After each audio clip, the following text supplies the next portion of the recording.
وہ شخص ہمیشہ غم میں مبتلا رہتا ہے جو اپنی ضرورتیں بڑھا لیتا ہے۔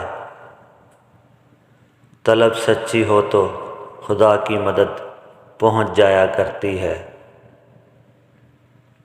صرف رسمی تعلیم کا مقصد روحوں کو تباہ کرنا ہے۔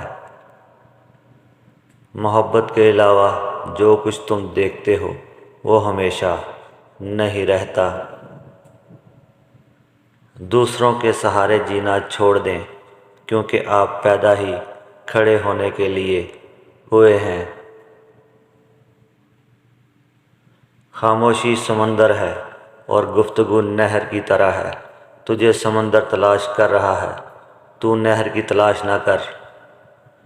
جس چیز کو تم غلطی سے خزانہ سمجھ رہے ہو، یعنی لذت دنیا کے خیال میں، تم حقیقی خزانے کو ہاتھ سے کھو رہے ہو۔ جس مظلوم کو بادشاہ سے انصاف نہ مل سکے، اسے خدا انصاف دلاتا ہے۔ حسین عورت جواہرات کا صرف ایک ٹکڑا ہوتی ہے، جبکہ پاک دامن عورت پورا خزانہ ہوتی ہے۔ روح کے اپنے آنکھ اور کان ہوتے ہیں، جن سے وہ ان چیزوں کو بھی سمجھ لیتی ہے جن کو عقل نہیں سمجھ سکتی۔ جوانی میں توبہ کرنا ولیوں کا شیوا ہے، اور بڑھاپے میں تو بھیڑیا بھی پرہیز کرتا ہے۔ حضرت علی نے فرمایا، اللہ صرف تمہارے راستوں کو موڑتا ہے، تمہاری دعاؤں کو نہیں۔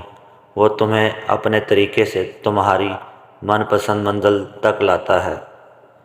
آنکھ دنیا کی ہر ایک چیز کو دیکھ سکتی ہے، مگر جب آنکھ کے اندر کچھ چلا جائے تو اسے دیکھ نہیں پاتی۔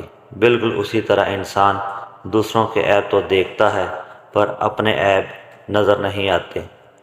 جنازے کے پیچھے ہنسنے سے انسان گنہگار ہوتا ہے۔